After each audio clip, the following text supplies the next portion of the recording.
Francis Pottenger at first followed in the footprints of his father. He and his staff continued to see tuberculosis patients as well as carry on in the research avenues that had shown some usefulness. But as chronicles of history so often express, the serendipities of science take unexpected twists. A phenomenon is observed quite by accident, which boggles the perspective and redirects new levels of creative inquiry. So it was for Dr. Pottenger. While working on his father's theory that tuberculosis was linked to adrenal gland deficiencies, he took on the task of standardizing adrenal extracts by using adrenalectomized cats. These were the steps required to standardize the biological extracts for later use with his tuberculosis patients.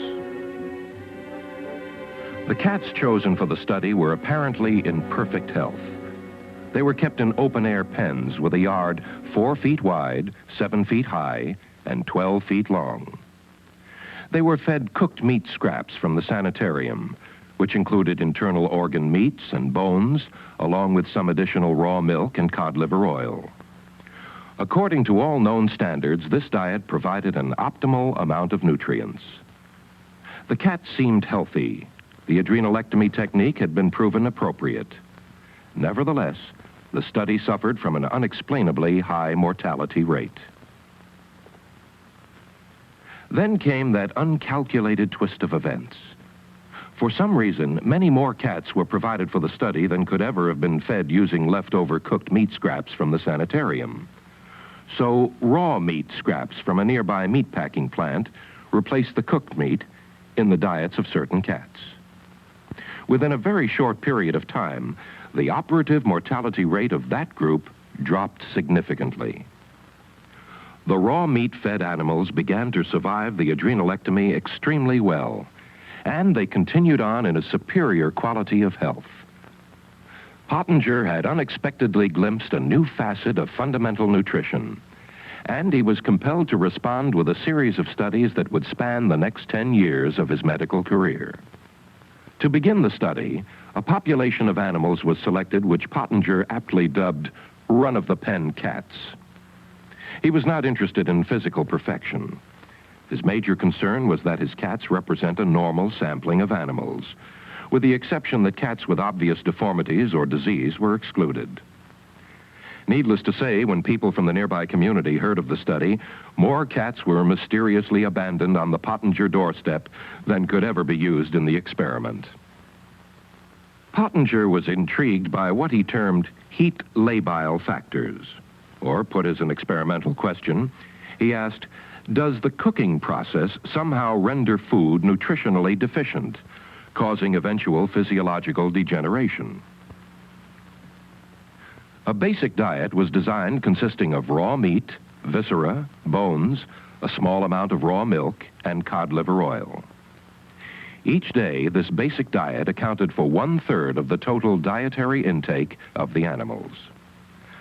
The remaining 2/3 of the diet was the dimension of experimental manipulation. One group of cats received raw meat or cooked meat along with the basic diet. The other group of cats were given raw milk, pasteurized milk, evaporated milk, or sweetened condensed milk.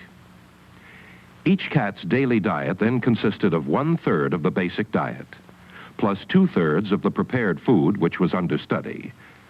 And once assigned to a specific group, the animal's diet was held constant.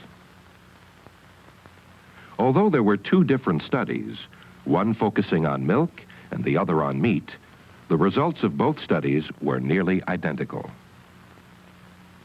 Over the next 10-year period, Pottenger observed and recorded numerous physiological changes in the experimental animals and their offspring. First, you will observe the raw milk animals. They move about the pen with a great deal of agility and coordination.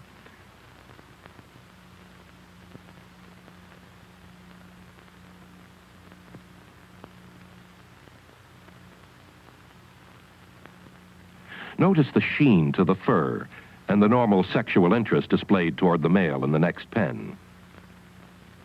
As would be expected, they land on their feet when thrown in the air. The pasteurized milk-fed cats, shown here, move about the pen in a manner quite different from the raw milk cats. The cat in the foreground actually developed arthritis during the experiment. They are lethargic, much like animals in a zoo.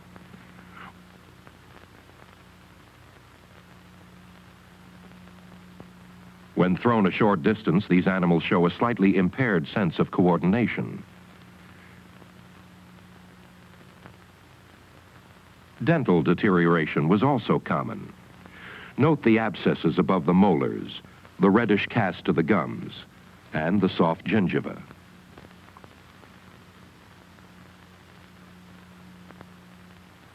With evaporated milk, there was even greater deterioration.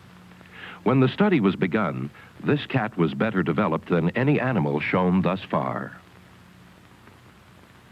The sweetened condensed milk-fed cats not only had their milk heat processed, but there was the addition of sugar. They are nervous animals. Again, there is marked deterioration in coordination and dental abnormalities. Notice particularly the abscesses and the purple tone to the membrane of the mouth.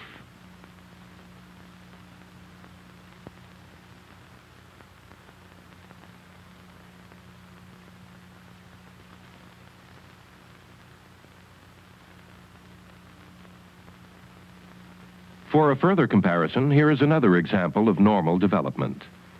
Notice the firm gingiva, the normal coloring tones, the beautiful broad mouth, the full jaw with obvious power. This animal happens to be a male, but the comparison is nonetheless valid. Here is another illustrative comparison. The raw milk female gets in 20 or 30 licks for every one of the pasteurized milk female, then leaps away in disgust. These were all first-generation animals, born of theoretically healthy parents, and who themselves were healthy at the beginning of the study. Disturbing as these observations might be, the impaired balance, the lack of energy, the dental deterioration, some of the most significant findings emerged as Pottenger extended his study down to the second and third generations. Almost immediately, Pottenger noticed that animals fed the raw meat diet for 2 generations appeared larger than the same generation of cooked meat cats. At 16 weeks, this second-generation raw meat cat weighs 2,000 grams, while the second-generation cooked meat animal only comes up to 1,600 grams. Compare the black kitten with this raw meat kitten. The sheen, the sparkle of the eyes, the well-developed face. Nutritional studies often look at skeletal development as a rather vital index of dietary sufficiency. This is a raw meat animal with the full, round face. A later examination of the skull showed a firmly developed zygomatic arch. The frontal sinuses were complete, and calcium content of the bones throughout the body ranged from 12 to 17% by weight. The skulls of adult cats with a long ancestry of raw food diets are surprisingly constant. Here we find the development of a second-generation cooked meat animal. The head has begun to flatten and is actually smaller than the comparable raw meat cat. The skull shows the major reasons for this change. The zygomatic arch is not completed. The nasal development is somewhat irregular, and the calcium content has fallen to 10%. Third-generation cooked meat animals show the most remarkable skeletal change. The skull is considerably smaller. It is flat with pointed features. The skull shows a poorly developed zygomatic arch.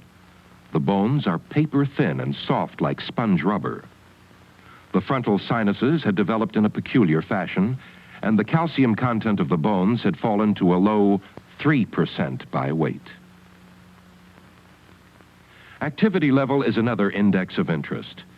In this pen, there is an obvious difference in activity level between the raw meat animals and the cooked meat animals. One of these cooked meat kittens actually had a broken back resulting from a failure in development. Moving into the third generation of experimental animals, the degeneration was even more pronounced. The smaller animal is a cooked meat kitten and is actually the oldest of the three. The kitten on the left is a second-generation raw meat cat, and the one on the right is a second-generation cooked meat cat. Here is a second-generation cooked meat mother with her third-generation offspring. She has a male body configuration. Her offspring developed nasal and ocular allergies. From this same litter came an asthmatic kitten, purportedly the first to be reported in the research literature.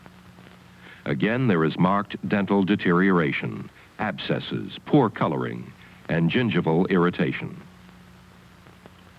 Pronounced exhaustion was a typical observation among the third generation of cooked meat kittens, as well as impaired coordination.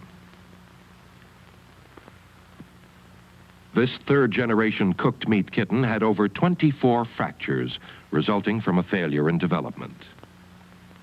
And finally, this little third-generation cooked meat kitten was unable to release its claws from the hardware cloth and probably would have died had not the assistant taken it down. At this juncture in the study, a most interesting development emerged. The cooked meat cats were unable to successfully reproduce after the third generation. Most were void of sexual interests, and those that had attempted to mate could only produce stillborn litters. On the other hand, the raw meat animals continued to reproduce healthy offspring generation after generation. The notion that specific nutritional factors in food may be destroyed by heat processing is obviously not far-fetched. Physiological deterioration down the generations is quite graphic, and according to Pottenger, the process was found to be reversible only with great difficulty. He did demonstrate that the animals could make considerable gains towards physiological normalcy, but it took 4 generations of a raw food diet before the animals regained their native structure and original level of well-being. An interesting sidelight came 6 months after the experiment's conclusion, when volunteer weeds emerged in the fallow pens. In the raw milk pens, the plants flourished. In the pasteurized milk pens, the growth was somewhat less hardy. Plants in the evaporated milk pens struggled, and the sweetened condensed milk pen speaks for itself. At a later date, navy beans were planted in the respective pens, with parallel results. What are we to make of these numerous observations? I suppose one could easily slip into pessimism when translating these findings into terms of human deficiency. However, there are certain redeeming features that should be examined. From the beginning, the dietary intake of each animal was carefully controlled. Man is rarely restricted to such a high degree because he is omnivorous. Nevertheless, the changes discovered in the Pottenger cats are comparable to many like changes in human beings. The historical work of Dr. Weston A. Price corroborates the Pottenger study by charting the graphic degeneration of primitive tribesmen as they moved from their traditions and dietary customs to the civilized world. And if it is true with human beings, as it is with cats, that nutritionally caused deterioration is passed down the generations, a sobering challenge stands before us. Throughout this study, Pottenger stressed the high degree of dietary control he imposed on his laboratory animals. This is quite an accurate accounting of the facts, with the exception of the one cooked meat cat that somehow got away. Although she did undergo obvious degeneration during her captivity, later she was able to experience a partial physiological recovery while living in the wild. And any fitting epilogue would point out that she compensated in a rather fine manner and carried on in the genteel tradition of her feline ancestry.